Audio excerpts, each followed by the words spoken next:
বিদেশি বিনিয়োগের আস্থার সূচনা চট্টগ্রামের পতেঙ্গা সৈকত। একসময় এখানে ছিল লবণাক্ত হাওয়ায় ভেসে আসা সাগরের ঘ্রাণ, জেলেদের পদচারণা আর ধীরলয়ে চলা গ্রামীণ জীবনের ছন্দ। কিন্তু এখন সমুদ্র বন্দরের কোল ঘেঁষা নিরিবিলি পতেঙ্গা উপকূল রপ্তানিমুখী শিল্পায়নের প্রাণকেন্দ্র। 4 দশকের বেশি সময় আগে এখানে গড়ে উঠেছিল চট্টগ্রাম রপ্তানি প্রক্রিয়াকরণ এলাকা, যেখানে বিদেশি বিনিয়োগ, প্রযুক্তি আর শ্রম ঘামের মিশেলে প্রতিদিন গড়ে ওঠে মেড ইন বাংলাদেশের নতুন গল্প, যা পৌঁছে যায় বিশ্বের নানা প্রান্তে। বলা যায় বাংলাদেশের অর্থনৈতিক বিকাশের ইতিহাসে অনন্য অধ্যায় হল রপ্তানি প্রক্রিয়াকরণ এলাকা বা ইপিজেড। এর মধ্যে সবচেয়ে পুরনো এবং সফল উদ্যোগ হিসেবে চট্টগ্রাম ইপিজেড রয়েছে। শুধু শিল্পায়নের নয়, বরং বৈদেশিক বিনিয়োগ ও রপ্তানি অর্থনীতির এক প্রতীকী কেন্দ্র হয়ে উঠেছে এটি।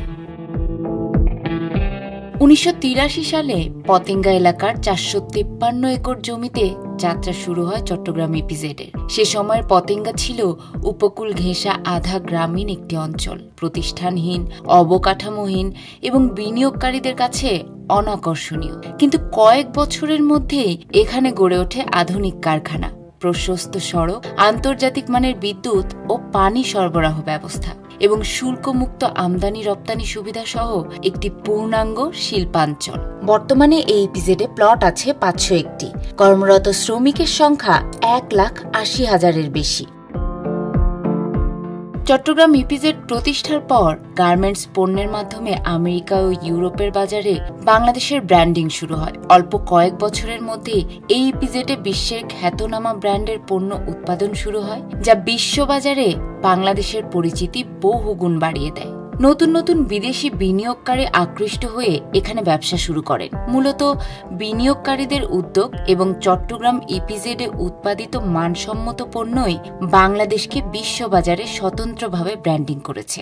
রাষ্ট্রায়ত্ত শিল্প কারখানা পরিচালনাগত যে প্রতিবন্ধকতাগুলি ছিল, এই ব্যক্তিগত বিনিয়োগ, সেটা বিদেশি, বিশেষত বিদেশি বিনিয়োগ এবং দেশি বিনিয়োগ যেটাই হোক, এটা যদি উৎসাহিত করা যায় বা এখানে কোনো একটা বিশেষ শিল্পাঞ্চলে তাদেরকে আহ্বান জানানো যায় তারা এখানে বিনিয়োগ করেন, তাহলে তাদের অ্যাক্টিভিটির মাধ্যমে দেশের মূল যে 3টা লক্ষ্য বা 4টা লক্ষ্য অর্জন, এটা পূর্ণ হবে।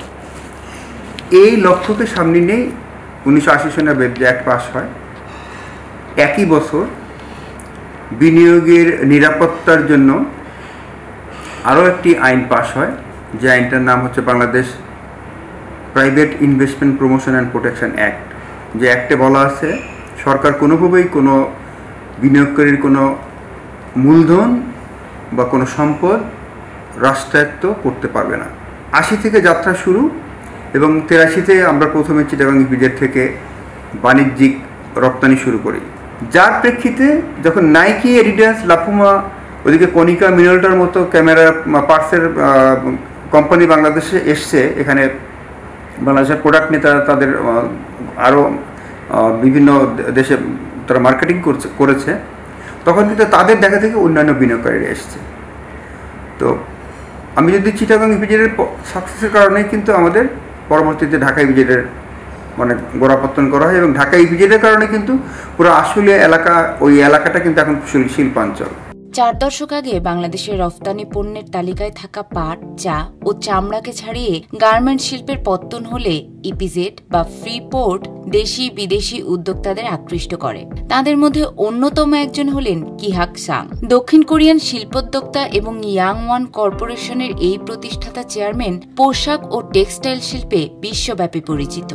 বাংলাদেশে ব্যবসা, পণ্য উৎপাদন ও রফতানি, কর্মসংস্থান সৃষ্টির অবদানের স্বীকৃতিস্বরূপ সম্প্রতি বাংলাদেশ সরকার কিহাক সাংকে বাংলাদেশের সম্মানসূচক নাগরিকত্ব দিয়েছেন।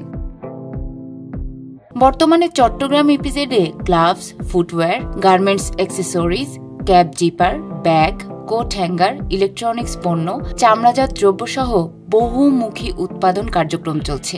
আন্তর্জাতিক ব্র্যান্ড প্যাগসার, জিয়ংসল, জেউ, ইহাইকেকের মতো প্রতিষ্ঠানগুলো এখানে কারখানা স্থাপন করেছে।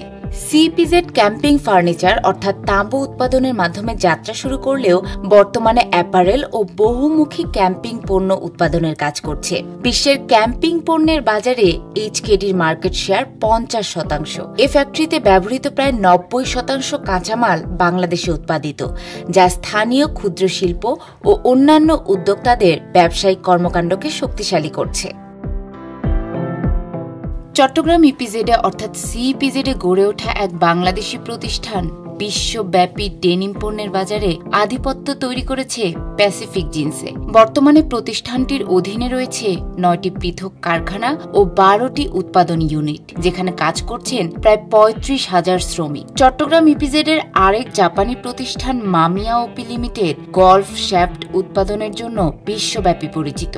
বিশ্বসেরা র্যাঙ্কিং এর প্রায় সব ব্র্যান্ডের গল্ফ শ্যাফট তৈরি হয় এই কারখানায়। জাপানিজ আরেক কোম্পানি সানকো অপটিক্যাল বাংলাদেশ লিমিটেড সেই 1990 সালে যাত্রা শুরু করেছে সিইপিজেডে। বর্তমানে এই প্রতিষ্ঠানে প্রায় 700 জন শ্রমিক কাজ করেন, যার 40%ই নারী।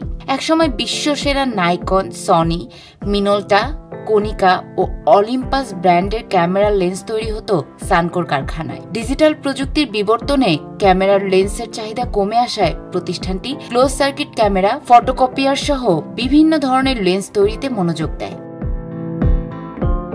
শুধু উৎপাদন নয়, চট্টগ্রাম ইপিজেড শ্রমিক কল্যাণেও প্রশংসনীয় দৃষ্টান্ত স্থাপন করেছে। 1999 সালে সিইপিজেড এলাকায় প্রতিষ্ঠা করা হয় বেবজা পাবলিক স্কুল অ্যান্ড কলেজ।